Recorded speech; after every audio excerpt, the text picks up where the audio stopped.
Alright, I think we left off with the crucifixion. Nobody knows why Jesus was crucified because each of the four Gospels disagree over the trial. So, alright.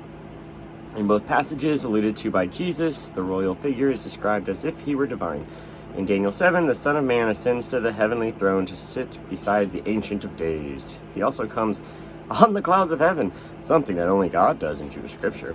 Likewise, in Psalm 110, the Davidic king sits on a heavenly throne at the right hand of the Lord. Even more, the king is described as having been begotten by God before the dawn of history. In other words, the person being described is no ordinary human, but the pre-existent Son of God, as Collins puts it in this saying. Which one? Psalm 110.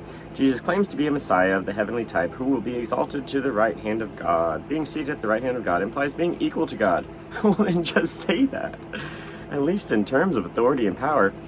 It really doesn't. I mean, you sit at the right hand of a king. It doesn't make you the king. It makes you, like, second in command.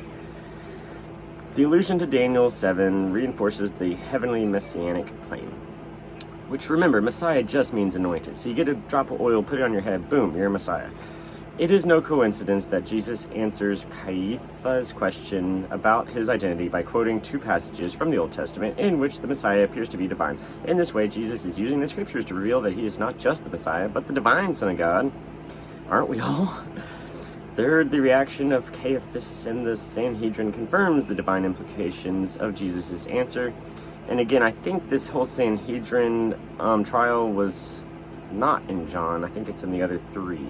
So, again, one contradiction disproves that God wrote the Bible. Either that or you have to accept that God makes mistakes, in which case we don't know which passages to trust.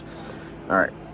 Strikingly, this is precisely the same reaction described in early rabbinic literature when someone blasphemes against God by pronouncing the divine name. The judges stand up on their feet and rend their garments.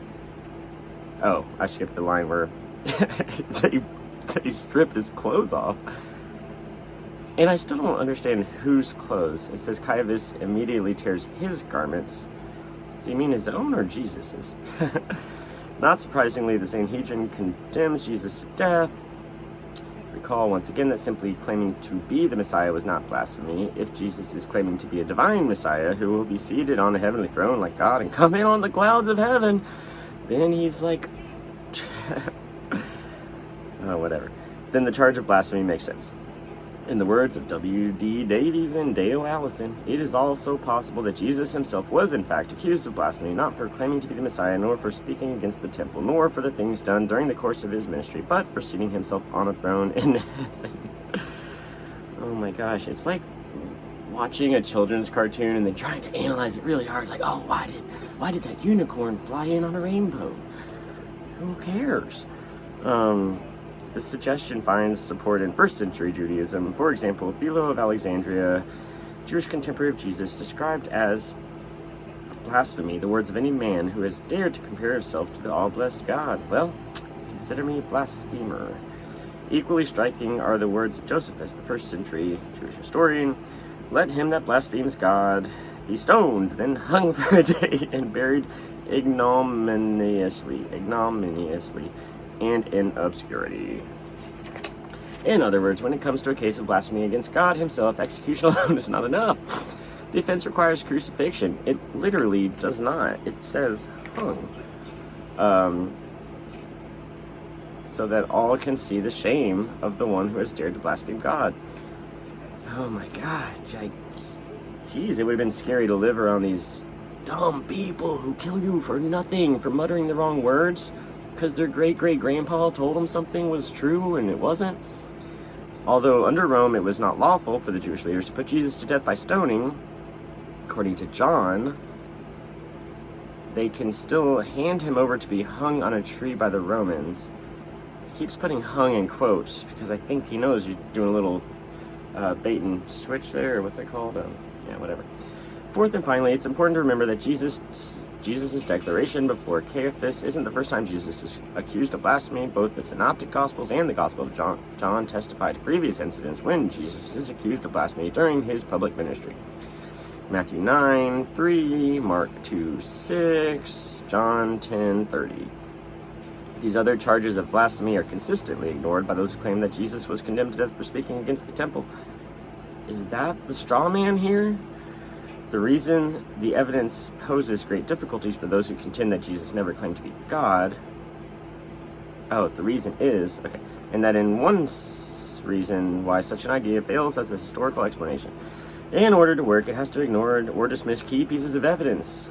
What, some shit that one guy wrote down like 80 years after some other guy experienced it? That's not evidence. According to the Gospels, Jesus of Nazareth was accused of and ultimately condemned for blasphemy because of who he claimed to be. Alright, let's real quick say, yeah, anecdotal evidence is worthless. Even if you experienced something yourself, you can't really trust your memory of it, because especially if it's tied to emotions, you don't know if that really happened or not, because your brain starts to just corrupt it ever so slightly, and the longer ago it happened, the less reliable your own memories are. So especially somebody else's, especially passed down for 2,000 years, translated multiple times, it's just literally meaningless gobbledygook. Now, if you want to find some good ideas in there, go ahead, but you can do that in Moby Dick too. I just started Moby Dick. It's actually a really funny book.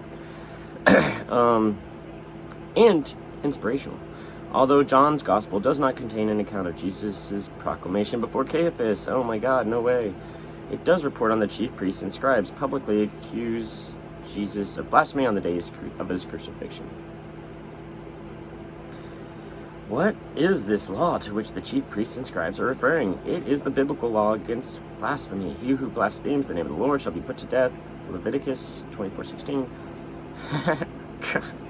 What a loving God. I mean, oh, don't you dare make fun of me or say the wrong words, otherwise you're gonna die. Yeah, is that what you guys think God is like? Come on. Thus, both the Synoptics and the Gospel of John agree that it is the charge of blasphemy that lands Jesus on the cross.